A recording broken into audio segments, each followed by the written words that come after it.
یہ کس قسم کا ہتھ کنڈا ہے اور کیوں کیا جا رہا ہے؟ اس وقت chairman P T I Imran Khan ہمارے ساتھ موجود ہیں، ان سے بات کرتے ہیں۔ خان صاحب، اے آر وائی نیوز یہ پہلی دفعہ نہیں ہے، جب پی ٹی آئی کی میسو کوریج ہوتی ہے یا جب سچ سامنے آتا ہے، اے آر وائی نیوز کو بند کیا جاتا ہے، کیا کہیں گے اس معاملے پہ؟ دیکھیں، ایک جمہوریت ہے، یا تو کہنا جمہوریت نہیں ہے۔ جمہوریت کے اندر قانون بنے ہوئے ہیں کہ اگر کوئی بھی قانون توڑتا ہے تو اس کے اوپر کیا ایکشن لینا چاہیے۔ جمہوریت کے اندر یہ آپ نہیں کر سکتے کہ ایک چینل کو فیصلہ کیا کسی نے اور ایک دم بند ہو گیا، نہ کوئی شو کاز نوٹس دیا، نہ کوئی بتایا کیا وجہ ہے، ایکسپلین کرنے کا موقع نہیں دیا چینل کو بھی اور جو بول رہا تھا اس میں۔ تو پہلے تو یہ ایک جمہوری معاشرے کے اندر ایسے نہیں ہوتا۔ دوسری چیز جو شہباز گل سے کیا، اس کو ابڈکٹ کیا، یعنی اریسٹ نہیں کیا، ابڈکٹ کیا، اغوا کیا، گاڑی میں پکڑے، نہ کوئی وارنٹ دکھائی، اس کو نکالا، اس کے ڈرائیور کو بری طرح مارا، اس کو بٹ سے مارا، گاڑی کے شیشے توڑ دیے۔ یہ تو کوئی بنانا ریپبلک میں بھی ایسے نہیں ہوتا۔ آپ وارنٹ دیں قانون توڑنے کی، قانون توڑا ہے اس کو موقع دیں، اگر نہیں صفائی پیش کر سکتا اور جیل میں ڈال دیں۔ لیکن اگر اس طرح کریں گے، ساری اس کی ویڈیو چل رہی ہے سوشل میڈیا پہ، وہ کیا لگ رہا ہے کہ کیا پاکستان میں کوئی فنڈامنٹل رائٹس نہیں ہے؟ کوئی یہاں کوئی کسی کے حقوق کی حفاظت کرنے کے لیے کوئی ادارے نہیں ہیں؟ یا اس سے بھی زیادہ کیا کسی کو خوف نہیں ہے کہ اس طرح کے لوگوں سے کرے، اور خوف نہیں ہے کہ ان کو سزا ملے گی؟ 25 مئی کو بالکل یہ کیا گیا ہمارے سے، جس طرح انہوں نے ظلم کیا، پولیس نے، رینجرز نے لوگوں کے اوپر، گھروں میں چلے گئے رات کے 2-3 بجے، خواتین تھی۔ اور انشاءاللہ ہم اس کو پورا پرسو کر رہے ہیں، ایکشن لے رہے ہیں۔ لیکن جب وہ کر رہے تھے تو ان کو خوف، کسی چیز کا خوف نہیں تھا کہ ان کے اوپر کوئی ایکشن لیا جائے گا۔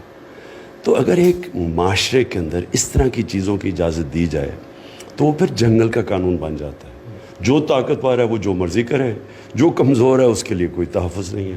خان صاحب، آپ کے بھی ممکنہ طور پر اریسٹ کے لیے اطلاعات ہیں، لوگ بڑے پریشان ہیں، آپ کے کارکنان بڑے فکر مند ہیں، کوئی میسج دیں گے ان کو؟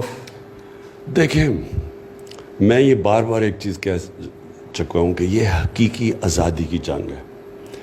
اریسٹ ہونا تو چھوٹی سی چیز ہے۔ میں نے جب فیصلہ کیا تھا کہ اس حقیقی آزادی کی جنگ میں لڑوں گا، جہاد اسے کہتا ہوں، میں نے یہ فیصلہ کیا تھا کہ اپنی جان بھی قربان کرنی پڑے نا تو میں اس کے لیے کروں گا، کیونکہ میں غلام نہیں رہ سکتا۔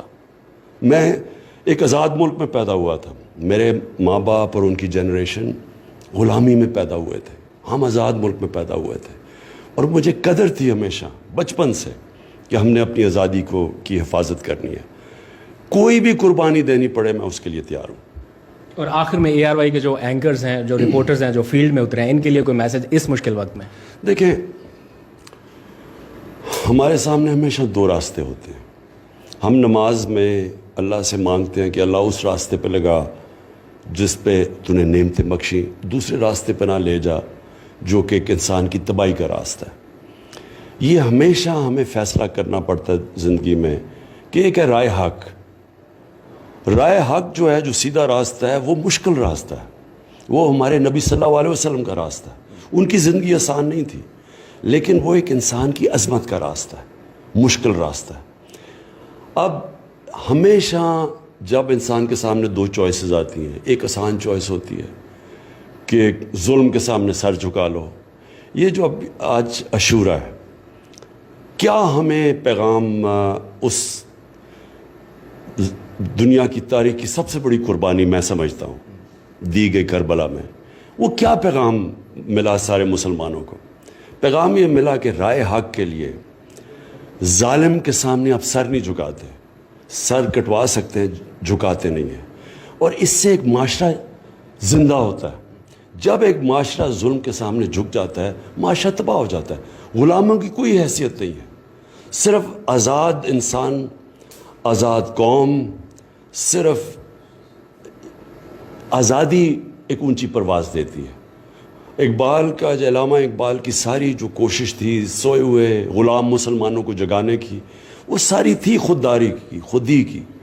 اور وہ پیغام آج سب سے زیادہ ہے کہ ایک بیرونی سازش ہوتی ہے، ایک چوروں کو اوپر مسلط کر دیا جاتا ہے. اب ہمارے پاس دو راستے دے دیتے کہ یا تو ہم اس کو قبول کر لیں اور اسی ظلم اور غلامی کے سامنے اپنا سر جھکا دیں، اور یا پھر ہم جد و جہد کریں. میرا ہمیشہ جب یہ ہوا، میں نے ہمیشہ سوچا کہ میں آئین اور قانون کے اندر رہتے ہوئے، کیونکہ میں اپنے ملک کو نقصان نہیں پہنچانا چاہتا، ایک پرامن جد و جہد کروں گا. اور یہ جد و جہد میں پھر سے کہہ رہا ہوں، جب تک میں زندہ ہوں میں کروں گا. Right, thank you.